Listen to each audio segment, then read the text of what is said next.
እንግዲህ በዛሬው ዕለት ኤፍሬም እና ሩታ ወደ እስር ቤት ገብተዋል ማለት ነው። የገቡበትንም ምክንያት በዚህ ቪዲዮ ላይ እያንዳንዱን የምነግራችሁ ይሆናል።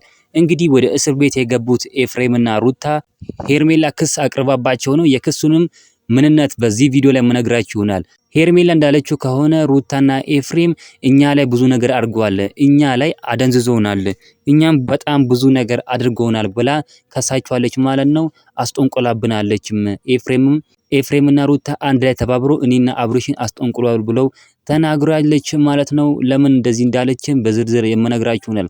እንግዲህ እንደሚታወቀው ሄርሜላ ወደ ሆስፒታል ገብታለች ማለት ነው። ታማ ሆስፒታል ገብታለች። እነሱ ናቸው አእምሮዬን ያሳቱኝ ብላም ተናግራለች ማለት ነው። በዚህ መሰረት እንግዲህ በዛሬ ዕለት ሩታና ኤፍሬም ወደ እስር ቤት ገብተዋል ማለት ነው።